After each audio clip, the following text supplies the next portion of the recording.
Sara Blakely, Elon Musk, and Daymond John all started solo, but the right first hire changed everything. Hire too soon and it drains you. Hire smart and it multiplies your impact. In this series, 22 real entrepreneurs share the strategies that actually work for them, on the ground, in the market, with receipts. No fluff, no guru speak, just smart founders with useful answers. Let's get into it.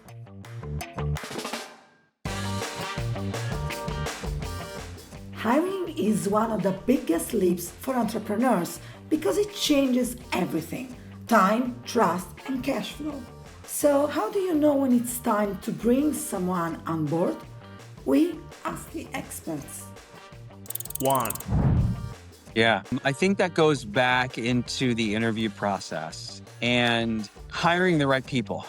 In my previous jobs, I was responsible for hiring and firing, so I had experience in hiring and unfortunately firing people. And I guess this is also another interesting, unique thing about the video production business. I could hire somebody for a day or a project or for an editing project, and if they didn't work out, then I would never hire them again, right? But still, I always tell people that I hire slow. So I will have a phone conversation with them. I will have a Zoom conversation with them. I will meet them for coffee or a drink at some point before I hire them.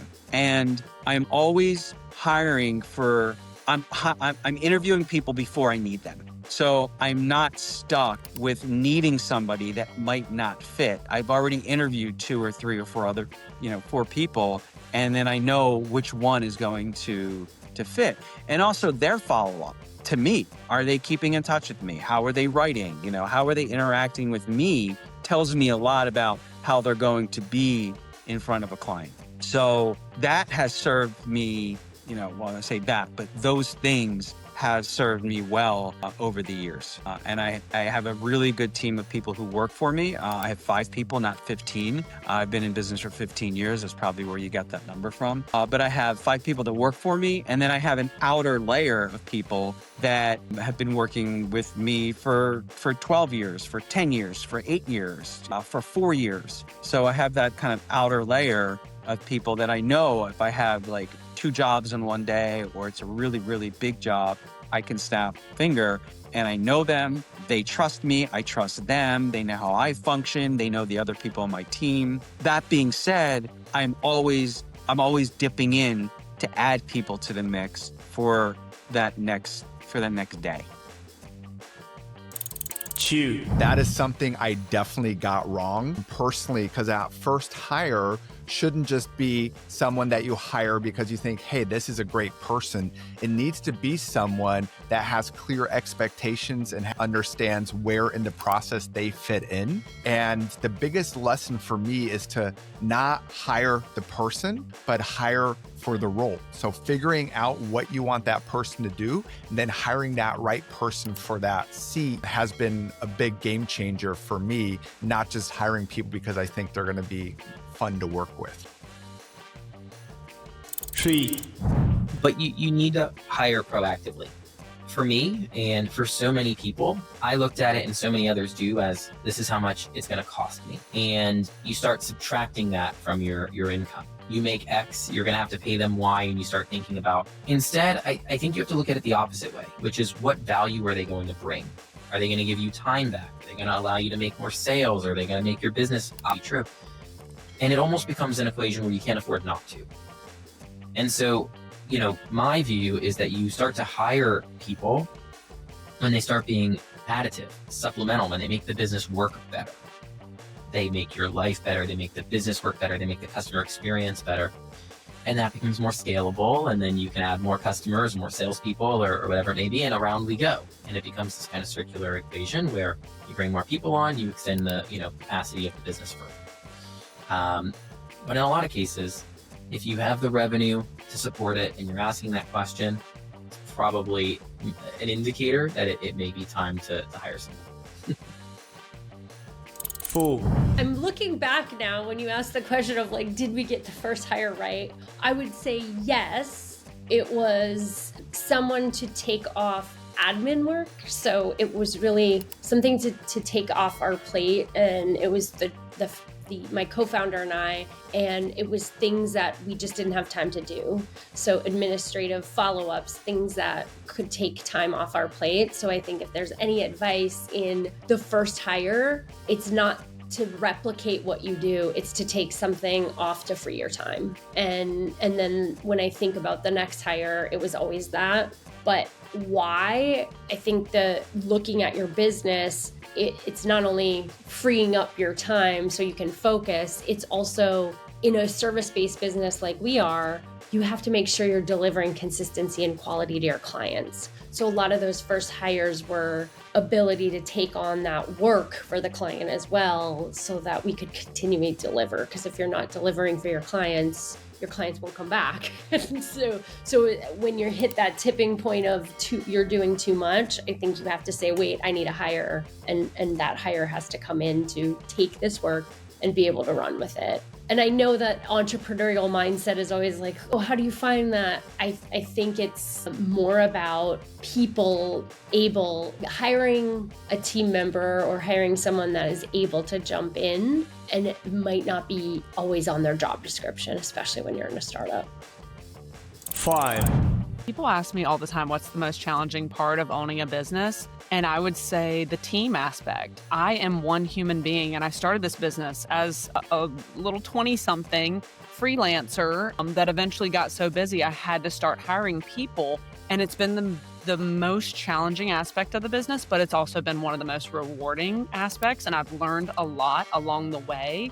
I think one of the things that when I first started hiring, it was like a puzzle. I was trying to figure out how this person could take things off my plate. And I was just kind of throwing tasks at them here and there and seeing what they were good at and being like, okay, I can hand her this, I can give him that, and things of that nature. But over the years, I definitely learned that the reason why some of those assistants weren't working out wasn't because they weren't good assistants. It was because I wasn't a good leader. And that's because we don't know what we don't know, right? It's like being a parent. I'm not a parent, but it's like being a parent. A child doesn't come with an instruction manual. People give you advice all the time on what you need to do with your first baby and all that. And same thing with employees, what you need to do. But it's different when you have the baby and you bring them home from the hospital. You're just trying to figure it out. So I do think, I was probably not a great leader, and not from my attitude with them or the way I treated them or anything of that nature. I wasn't clear on how someone could help me. So I was giving them tasks to go out and do things for me. But what I really realized is that I needed to give them the computer work so that could free up my time to go be more visible, to go out and see clients, to go out and get more clients. So I had it backwards, right? So for anyone out there that is thinking about hiring their first team member, here is what I will say to you. Because I run a fully remote team and we run like a machine. It's excellent. We have awesome systems. Here's what I say. If you're hiring your very first person, what are the repeatable tasks that you can give that person? Someone new to your team, or maybe a young assistant, someone entry level or anything of that nature, they do really well with repeatable tasks. So think to yourself all week, what do you do that is repetitious? So for us, it was social media. So we started giving them these repetitive tasks of, okay, assistant or coordinator, every month on the 20th, you need to have this prepared. And then this happens. And then you need to have this prepared by the 25th. And I watched them start to thrive. Because especially someone that's new to your business, new to your team, or maybe just entry level in general, if you can get them on a little schedule, then they thrive. And then once you get them on those repetitive tasks, whatever that may be in your business, and they get comfortable with that, you'll know when you can see them and you don't have to remind them, they know their deadlines, they're becoming like a little machine. Then you can start giving them another task. Or then you can start throwing little projects on their plate here and there. But that's where I would encourage anyone to start, is think about your repetitive tasks, train them how to do that, and video record it when you train them so that they can always refer back to that video, and then watch them thrive. That's a great starting place. The first person you hire shapes your culture and your workflow. Choosing wrong can cost you time and energy. Choosing right can change your entire trajectory. So, who should small business owners hire first? We ask the experts. 1. It's tough managing a remote team. I think whatever you do in the beginning, you have to have everybody in-house, because if you're hiring freelancers or people that are not fully involved in your business, or they don't have some skin in the game, they're not going to prioritize you, and that means your clients and your customers are not going to be prioritized because of that. So I think that's a dangerous thing to get into in the very beginning. You want everybody to work in-house with you before you start sending stuff off. Obviously, if you got to hire an accountant or a lawyer or something like that, don't hire somebody in-house. Hire a firm to do that. But I think it's important, first and foremost, let's get that out of the way, is to have everybody in-house as your first handful of employees as you scale, because they're going to be devoted to your customer. Whereas if you get a freelancer, technically you're their customer. And that's an issue because they don't value your customer like you do. Now, if you absolutely have to, you got to make sure you can measure outputs. So if you're having somebody that's working remotely somewhere, good equipment is key. Don't rely on their equipment. Make sure that you provide them with something. And then secondly, and most importantly, make sure you can measure what their output is. It doesn't matter how many hours they're working. They're probably going to lie about that if you ever pay somebody hourly to work remotely. You have to measure their output. And how do you measure that? What's appropriate? What's possible? Can they do X amount of this in Y amount of time? Unless you have that already or a rough idea, I probably wouldn't hire anybody remotely or manage a remote team until you have those processes and those ideas in place. 2. So I think if there's any advice in the first hire, it's not to replicate what you do, it's to take something off to free your time. And then when I think about the next hire, it was always that. But why? I think looking at your business, it's not only freeing up your time so you can focus, it's also in a service-based business like we are, you have to make sure you're delivering consistency and quality to your clients. So a lot of those first hires were ability to take on that work for the client as well, so that we could continually deliver. Because if you're not delivering for your clients won't come back. so when you hit that tipping point of you're doing too much, I think you have to say, wait, I need a hire, and that hire has to come in to take this work and be able to run with it. And I know that entrepreneurial mindset is always like, oh, how do you find that? I think it's more about people hiring a team member or hiring someone that is able to jump in, and it might not be always on their job description, especially when you're in a startup. 3. Yeah, it's a really good question, and I think it's quite a complex question because there's different layers. Because I think getting the right people in the right seats in your business is really, really important. So bringing the right character in, bringing the right talent in, and understanding their existing skill set and what they can bring to the table from that perspective. But then also understanding that we can bring them in and upskill them. I think that's really, really important, that part. But what I would say front end is your strategy for growth, your strategic side of your business. I think the timing becomes really, really important. And we, listen up, pretty honestly, we probably got that wrong in our first 2 years. We brought some people in before we were ready to bring them in. So we didn't have alignment between our strategy and our growth and the onboarding of talent and getting the right talent. And it made it difficult. So I would be saying to business owners or people who are thinking about starting businesses and growing business is be really clear on what your strategy for growth is, and then consistently be tracking, when are we ready to bring someone in from a revenue perspective, from a skills, a gap perspective. I think as business leaders, we've got to be consistently looking and aligning our actions with our strategy. Sometimes the other piece here is being, humble enough to recognize that it's accelerated. Maybe your strategy is accelerated and you have to make a change at a point in time. You recognize and go, we're growing faster than we expected here. So we need to find the right talent now. Or equally the other way, we are growing slower than we expected. So we're not going to be able to recruit that talent at the point that we thought we would. But I think it all pins back to getting the right people in the right seats in your business, but making sure it's aligned with your strategy.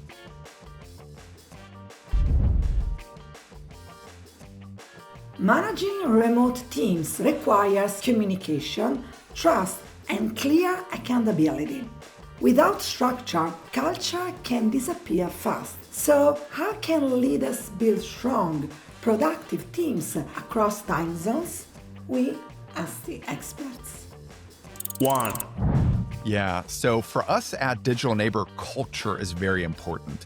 And for me, remote team members should feel like they're fully integrated and part of our culture and part of our team. So any remote employee, any remote contractor is part of our weekly calls. They're in our Slack so that we have full communication. And then from an expectation standpoint, we create clear standard operating procedures or SOPs.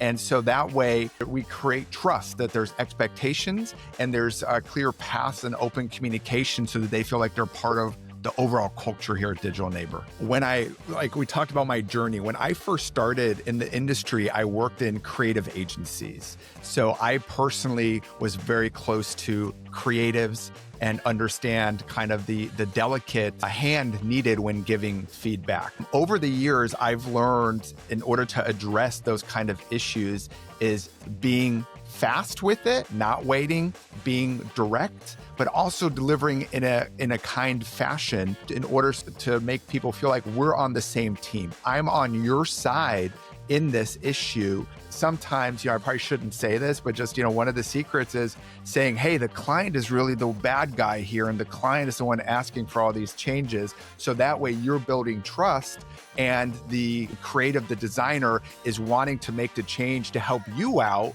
since the client is kind of the person who's asking for this. 2. What I've learned is that things move really fast in sport. So over that time, when things move fast, there's things you have to do from I'll call it a contribution or responsibility. It linked back to team performance. Things like curiosity come through much faster in sport. What I would say is psychological safety is obviously a huge thing in the business world just now. And I'm not saying for 1 minute that sport gets it right, but the demands of sport force us to have conversations that we need to have faster than we do them in business. So that's where some of the crossover is. And I would say, sport's very, very structured. So when athletes or coaches move into the business world, they're used to structure, so they can bring some of that experience in. They bring some of that experience around curiosity, so they tend to ask lots of questions. They tend to look for ways to add value to the team and contribute to the team. I come right back to things like connection. In sport, we have to connect with each other on a deep level. So when we bring that into the business world and we recognize that perhaps we need more than a business relationship in a team in the business world, and we start to explore, well, how can I connect at a deeper level with the individuals in the team? When you get sports people coming in and doing that, I think it gets people to sit up and have a look around and go, all right, well, what's the benefit here? How can this benefit if we become closer, better understanding, higher levels of cohesion? I think those things sort of serve really well across that divide between business and sport. 3. I'm going to first say I don't know, but then I'm thinking about how I've done it. And again, I think that goes back to hiring the right people and me setting the stage. And video is a creative process. It's an iterative process. So although we start with the end in mind and we back up there and we follow a plan, we have a process that we follow to get the content, to get the shots, to get everything that we need. Putting it together is still a creative process. And I think that people that I have, that they understand that. I mean, most of the people are not right out of college. They understand that feedback is important, just like for us, right? We give a preview video to our clients. We expect feedback.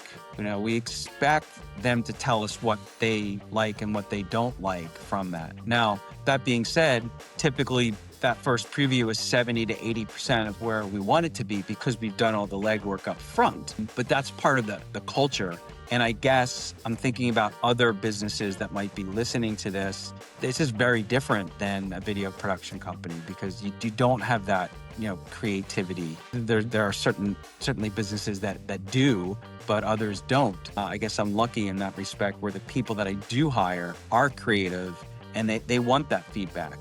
Because ultimately I'm hiring them because they want to do right. They are that person And if they're not, if they get offended by a comment or two, I know they're not the right person. And then I can course correct from there. I can either finish the project out with them and not hire them again, or take back the project and give it to somebody else.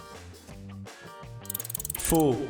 Do I understand how the AI works and like the mechanics behind it? Nope, not really. I've got a tech guy that can do that, but I know how to operate it and how to help it help my company. And that's what you need to do. Yep. Yeah, our whole company is fully remote. We actually get together 2 or 3 times a year, which I think is important. I think you need some FaceTime. You know, we have people in multiple countries. We bring them all together. And it's part of a culture. So when we created our company, I started in 2021, so that's in the middle of this COVID fun. It was created from the beginning to be a virtual company. If that's the culture you have, it's easy to continue. It is very hard if you have kind of a combination of like some people in the office, some people remote. How do you create a cohesive team across that? I don't know that answer. I think it's one of those where you either commit to, hey, we're going to go 100% virtual, we're going to be good with that, or not. And I think the challenge is, as a leader, you have to be okay managing that. You know, I was having a conversation with my COO. When I was working in healthcare, there was often like these chance meetings that would happen. You stop by somebody's office, knock on the door, hey, do you have 5 minutes? And you'd have these little conversations and they would do great things for the business. I'm like, how do we create that? How do we create a system like that virtually? We've created office hour systems where staff can come in, whatever they got, we just have a chat, no agenda, just kind of like, you know, we do some social, we do some hangout, but we work through topics. You have to figure out how to adapt it. You know, I'm trying to figure out now, how do we do essentially a morning stand-up meeting? Hey, here's our key things for today. Here's where we need to go and how we do that in tech world. I don't have that 100% because I got people in 5 or 6 time zones. You know, there's certain things that won't adapt, but you as a CEO need to be okay with working a different way. 5. Absolutely. One is communication, and always having, whenever there's a meeting, there's a little bit of time for personal chatter, just like you would have in the office, of whether it's what's going on in your life with your children, with your family, and just getting to know people, that they're not just a bot on a screen, they're actually a human. And I think that personal connection, creating those connections of what we always call water cooler talk, of is it just coffee chat, round tables, just learning about people, and you're not just having a meeting. I think it's really important. And then tools. There's so many digital tools out there like Slack and Teams, and you're having constant interactions just as if you would be walking by someone's desk. And I think putting those into the virtual setting is the best way to do it, and ensuring if you do have people in the office in a meeting and people on screen, that it's very democratic, if you will, and everyone has a voice and you kind of pass the baton. So giving people a voice, making sure you create moments that are not just about the meeting, and getting to know people personally.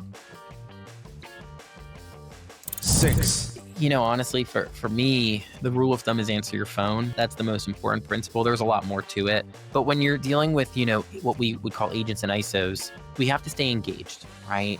If you haven't, you know, been in touch, if we haven't been in touch with them in an extended period of time, that's usually not a good sign. If we're consistently engaged with them, that's usually very positive.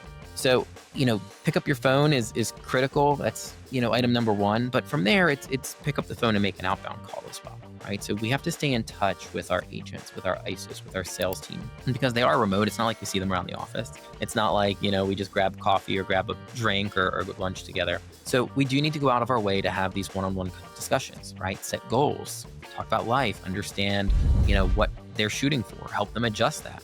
I mean, I think a lot of, you know, salespeople, they tend to miss target, meaning they don't set the right target. They either set a target that's so outside the stratosphere, it's almost borderline ridiculous, or more commonly, it's too low, right? Someone wants to say they want to, you know, increase their residuals by $10,000 this month, and maybe it should be 15. They undersell themselves. So we have to stay in touch. We have to get to know, you know, our sales channel. And it's really just about consistent engagement.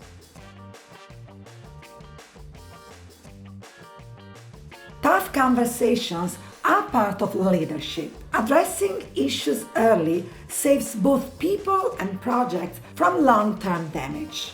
But what's the right way to deal with performance problems before they escalate?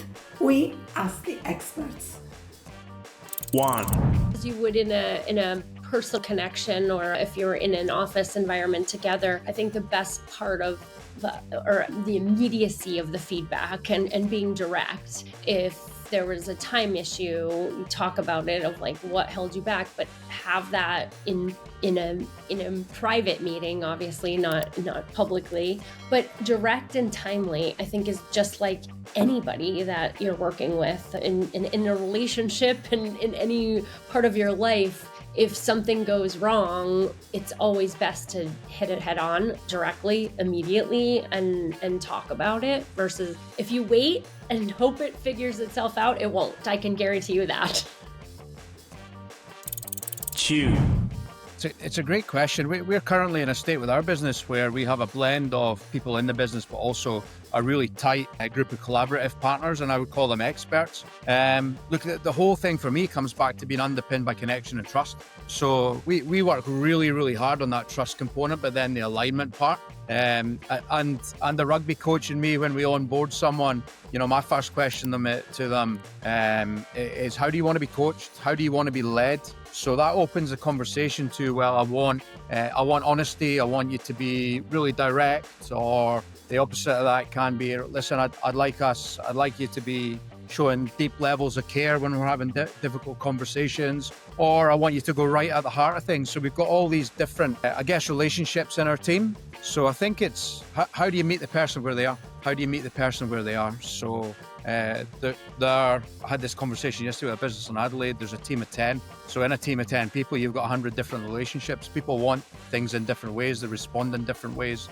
They've got different emotions, different situations. Our job as leaders is to pitch it at a level where it will be received effectively and can then build a forward plan from that. I think that the feedback piece, and this is a gap in business that we see that gets done really well in sport, is feedback is consistent. Feedback's consistent. There's a guy who coaches the All Blacks just now, and he talks about the difficult feedback.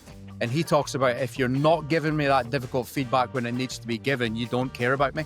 So he brings it back to care. Even the difficult conversation is like, if you care about me, you're going to have that conversation, which I think is a really, really cool way to frame it and give us the confidence to walk towards harder conversations around performance. 3. Yeah, so there's the D2 kind of like corporate side of things for us, and there's the non-corporate side. So, for the corporate side, I mean, we have, our employees with performance reviews, and their managers are sitting down with them, having one-on-ones, and it's gonna feel a lot more like the traditional process. But for our agents, for our sales team, there really aren't what I'd call performance reviews in the traditional sense, right? There's goal setting. It's about motivation, right? I can only help someone hit their goals if they're truly motivated and that they're going to put in the hard work. I can't sign the deal for them or make the cold call for them or do the work on their behalf. At the end of the day, we can give them the tools, the motivation, the resources to go out and do it. And so, there are some companies in our industry who do it with a stick, right? If you don't sign deals, you're going to lose your commissions and things like this. That's not the PayBright way. The PayBright way is the carrot. How do we incentivize them? How do we help them hit their goals? How do we show them other people's success? And so we do a lot of unique things. We've done entire webinars where we've gone over our top sales partners, how much they're making. I mean, we have multiple $1 million earners, individuals making, millions of dollars a year as individual salespeople. We want others to understand that is obtainable and show them how to get there, help them get there. Doesn't mean it's easy. I'm not going to say that it's easy, but it is doable. But they've got to put in the effort for it. And in pretty much every instance, the difference between the person making $5,000 a month, $10,000 a month, $30,000 a month, and $80,000 a month isn't the job. It's not the territory, because there's no territory. It's the energy. It's the work they bring to it. It's the consistency they bring to it. It's the amount of time they put into it. So these are the types of conversations we like to have and help them build a roadmap that's going to work for them. Yeah. The Best of Business Show is brought to you by the BASA Awards. The BASA Awards exist to recognize, reward, and promote exceptional small businesses. We run 4 award programs: Best of America, Best of Australia, Best of Canada, Best of UK. Remember, it's strictly for small businesses only. Nominate your business today.